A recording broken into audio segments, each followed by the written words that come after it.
One of our most favorite Christian texts is found in the book of Jeremiah, Yirmeyahu in Hebrew. We are reading this passage from the World English Bible Version, WEB. This is a portrayal of Yahweh's intentions and plans for humanity. We will read in your hearing. Yirmeyahu 29 verse 11. For I know the thoughts that I think toward you, says Yahweh, thoughts of peace and not of evil, to give you hope and a future. Amen. The Christian's definition of the acronym FEAR is false evidence appearing real. Fear is one of the greatest obstacles to faith. This verse is a direct assurance from Yahweh himself that we are not alone. Life often presents challenges that make us question whether Yahweh truly has a plan for us. In times of struggle, doubt creeps in. But this verse reminds us that Yahweh's plans are not for our destruction, but for our good. His blueprint for our lives includes hope, restoration, and a meaningful future. Yahweh spoke this promise to his people in their darkest hour, while Judah teetered on the edge of collapse.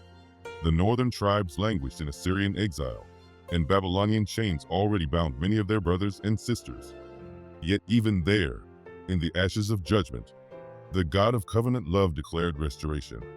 Yahweh assured them that exile was not their final destination. The same applies to us today. Whatever hardships we endure, they are temporary. Our Father has a greater plan, even when we cannot see it.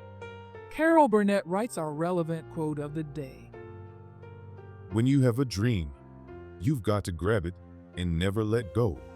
Dreams and aspirations keep us moving forward, but without Yahweh, they can feel empty.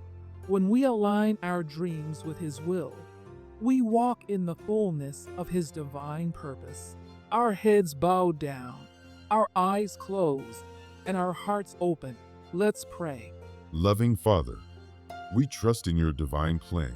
When life feels uncertain, remind us that you hold our future in your hands. Help us surrender our worries and fears, knowing that your thoughts toward us are filled with peace and hope. Guide us to walk in faith, trusting that every step is ordered by you. In Yeshua's name, amen. If this message blessed you, I invite you to go deeper. For a quick but powerful but longer devotion, check out the Shema playlist. For a more in-depth 30-minute journey through prayer and scripture, visit the weekly Torah playlist. A Rosh Chodesh, or New Moon prayer, is posted monthly. The links are provided at the end of the video. May Yahweh's word enrich your life daily. May Yahweh bless you and keep you. May Yahweh make his face to shine upon you and be gracious to you. May Yahweh lift up his countenance towards you and give you peace. Hashem Yeshua HaMashiach.